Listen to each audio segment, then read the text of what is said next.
What's going on, everybody? Today we are going to talk about a couple things. One, I'm going to give you my shoe of the year, or at least, the shoe company that I think did the most in 2021.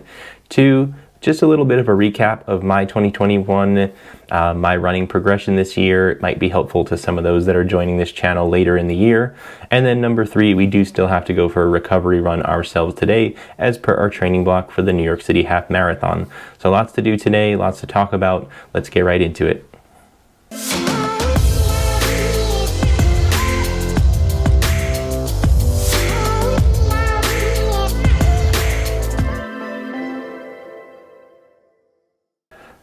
So let's first jump into what I think was the shoe of the year.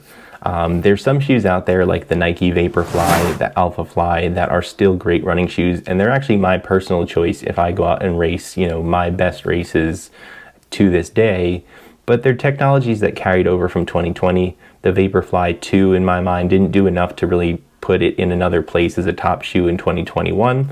They're just continuing with their legacy that they've kind of already established in years past. So that's why I'm going to keep them out of the running in 2021 for shoe of the year. To note, I actually think the Invincible Run Flyknit is a innovative shoe for them, and actually on top of any other shoes in 2021. I think that was their newest design that worked really well for a lot of people. It's a recovery shoe, super soft, super bouncy. I finally have it in my size, but just not enough to be shoe of the year, but honestly a great shoe that they've added to their lineup, and probably, in my mind, on top of innovation for their company in 2021. Other companies to note and other shoes to note, Adidas Adios Pro 2. I think it had great results on the podiums for elite athletes, but just didn't carry over that same benefit to, I think, the everyday runner and racer in 2021. Still a good shoe, but just not my top pick. Saucony had a lot of good shoes, with the Endorphin Speed still being very popular, the whole Endorphin lineup in general. But again, just kind of a carryover from 2020, so not going to get my top spot in 2021. For me, the top company and top shoe in 2021 was ASICS with their Metaspeed Sky. That was a completely new shoe to their lineup in 2021.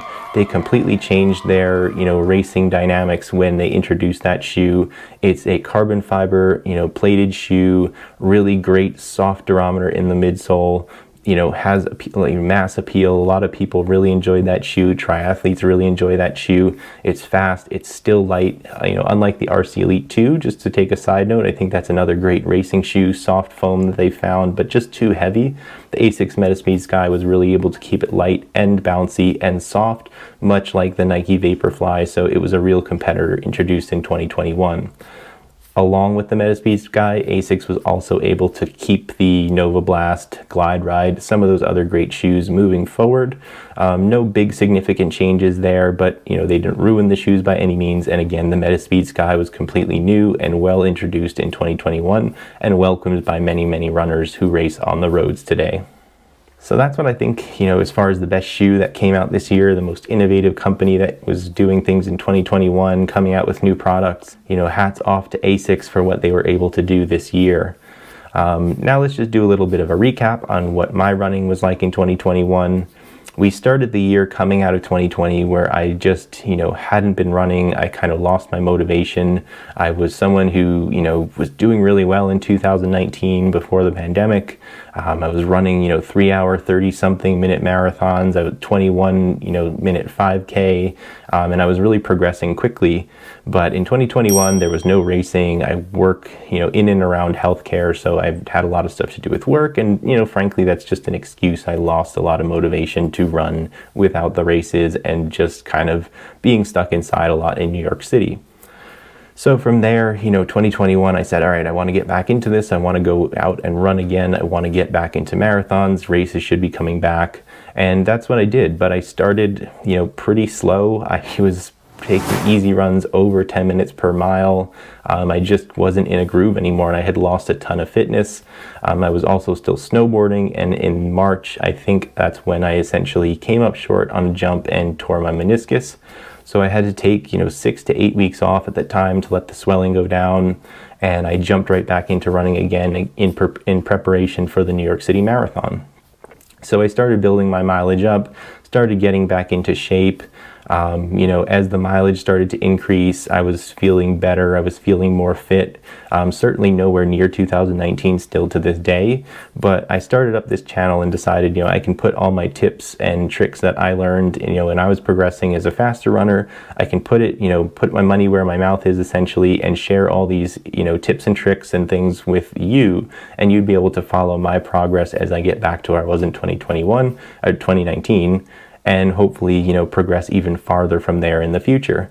So, you know, this channel's really helped motivate me. You know, we've trained for the New York City Marathon with a couple hiccups where my knee and some other things started to bother me again. But nonetheless, my consistency in running's helped bring my fitness, you know, back pretty well. And I think my, you know, best race this year was the Ted Corbett 15K, where I was able to run at around, you know, 8:30 per mile for a 9+ mile race.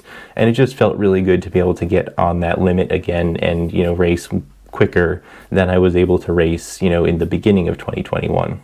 So certainly lots of progress still to go, lots of training to do, getting ready for a lot of races in 2022. So definitely subscribe down below if you want to follow along that journey. But that's just a little bit, you know, about me, why I'm doing this channel. I want to share my progress with what I know from when I was running much quicker in 2019 and show that progress, you know, in real time as I try and get back to, you know, my fit self in now 2022.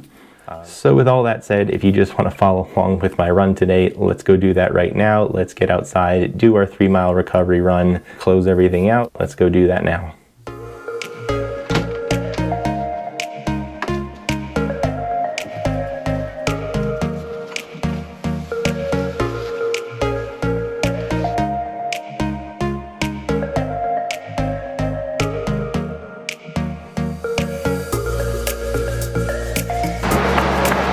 All right, so we've got a cool mid to low 40s today, according to the weather forecast, but it feels a little bit warmer. I'm just in a short sleeve t-shirt and some shorts, and it feels okay.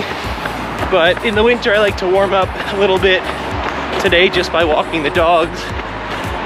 So we went for, you know, like a brisk walk with Charlie today before we came out for a run. So my legs are a little bit warmed up and feel pretty good right now.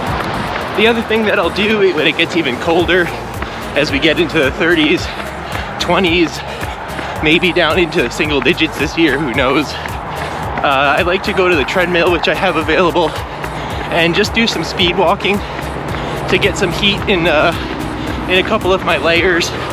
That way I don't have to layer up too much, but I'm still able to get some warmth in there. So when I go outside, I'm not uncomfortable, but I'm still holding some warmth to make it safe to go for a run. So that's what I tend to do in the colder weather. But today and most days I can run right after I walk the dogs, and it's sufficient.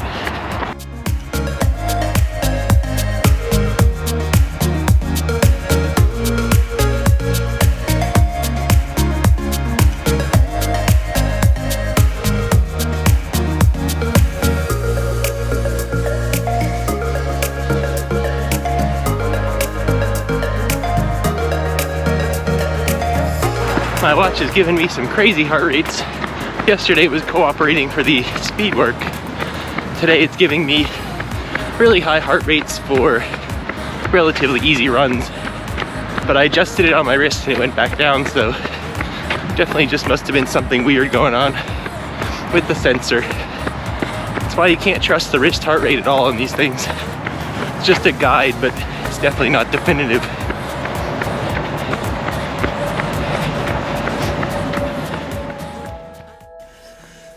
All right, so we had a successful recovery run today, 3 miles, 28 minutes, 56 seconds total, and came to a 9 minutes and 36 second per mile pace.